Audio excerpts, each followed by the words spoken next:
asyrafil anbiya'i wal mursalin sayyidina wa maulana Muhammadin wa ala alihi wa sahbihi ajmain, amma ba'du.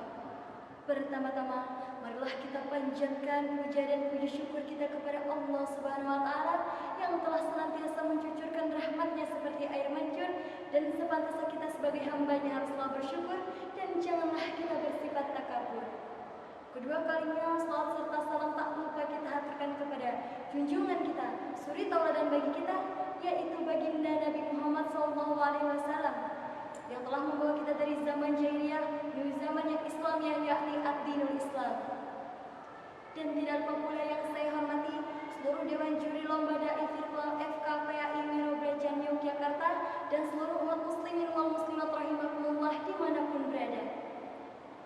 Ada sebuah pepatah mengatakan bahwa kasih sayang orang tua kepada anak adalah sepanjang masa, sedangkan kasih sayang anak kepada kedua orang tua adalah sepanjang bala. Hal tersebut merupakan sifat kodrati orang tua kepada anaknya, karena sudah menjadi tugas dan kewajiban mereka untuk menafkahi, mendidik, dan memberikan sesuatu yang bermanfaat kepada anaknya. Jasa orang tua kepada anak sangatlah luar biasa. Bahkan tidak mungkin seorang anak mampu membalas jasa kedua orang tuanya. Mereka tak kenal lelah dalam bekerja dan mendidik kita. Itu semua mereka lakukan tak lain hanya ingin kita bahagia dan menjadi anak yang beruntung dewasa kelak. Sungguh mulia dan elok kebaikan kedua orang tua kita. Lantas, sebagai seorang anak, apa yang harus kita perbuat agar membuat orang tua kita bahagia? Apakah dengan harta yang bisa membuat mereka tersenyum? Apakah dengan IPK yang kumlot yang bisa membuat mereka bangga? Apakah dengan kedudukan yang tinggi yang bisa membuat mereka bahagia dengan kita? Ternyata bukan itu, saudara. Orang tua kita bahagia dengan kita hanya dengan cara kita berbakti kepada mereka. Lalu pertanyaannya, sesederhana itukah Islam mengajarkan kepada kita? Ya, karena sejatinya Islam adalah agama yang rahmat, sehingga mudah diikuti oleh seluruh umatnya. Maka dari itu, dari paparan singkat di atas, maka izinkanlah saya menyampaikan sebuah ceramah dengan judul Menggapai ridhonya Allah dengan mencari ridho orang tua. Birrul walidain ialah merupakan kebaikan-kebaikan yang dipersembahkan oleh seorang anak kepada kedua orang tuanya sebagai suatu balasan atas jasa-jasa mereka yang telah merawat dan mendidik kita dari balita hingga tumbuh dewasa. Maka dari itu kita diwajibkan oleh Allah Subhanahu wa Ta'ala untuk membalas segala jasa mereka dengan cara berbakti kepada keduanya. Dan apabila kewajiban yang diperintahkan Allah tidak dapat kita laksanakan, maka tentunya Allah pun akan membalasnya dengan ganjaran yang setimpal kepada kita. Hadirin wal hadirat rahimakumullah, di zaman yang modern seperti ini, sudah banyak kasus anak-anak muda yang tidak lagi melaksanakan kewajiban birrul walidainnya hanya karena disebabkan masalah sepele. Hal-hal semacam itu sudah banyak terjadi di mana-mana. Salah satunya di negeri tercinta kita, tepatnya di Sulawesi Selatan, yang dimana terdapat kejadian seorang anak laki-laki ditangkap oleh polisi lantaran tega merampas kalung emas di leher ibunya sendiri. Pelaku merampas emas lantaran kesal kepada sang ibu karena tidak memberi uang yang cukup untuk menebus motornya yang dicuri. Nauzubillah min dzalik. Semoga kita dihindarkan oleh Allah Subhanahu wa Ta'ala dari perilaku tersebut. Amin ya rabbal alamin.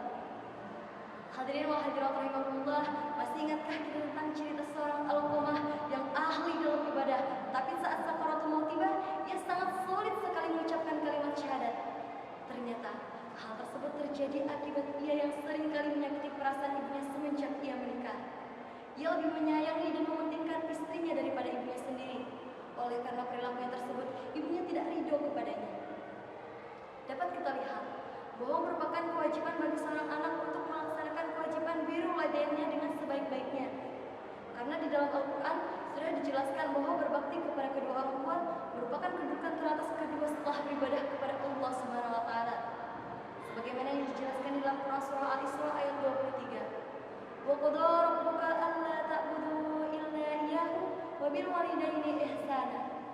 Dan Tuhanmu telah memerintahkan supaya kamu tidak menyembah selainnya, dan hendaklah kamu berbakti kepada ibu dan bapakmu dengan sebaik-baiknya. Hadirin wal hadirat rahimakumullah, di dalam Islam kita diajarkan cara berperilaku birrul walidain yang benar, yaitu bersikaplah lemah lembut kepada keduanya.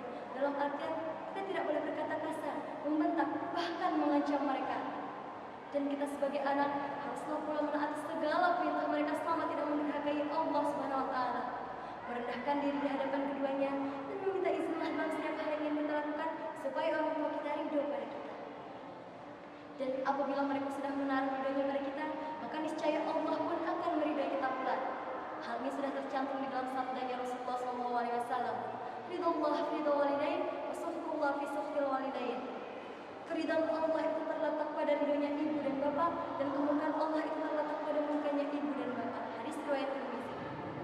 Hadirin wal hadirat rahimakumullah, setiap orang beriman tentu ingin mendapatkan keridhaan dari kedua orang tuanya.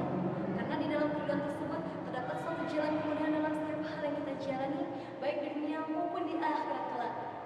Maka dari itu marilah kita bersama-sama menjalankan kewajiban tersebut supaya Allah meridhai setiap langkah perjalanan kita.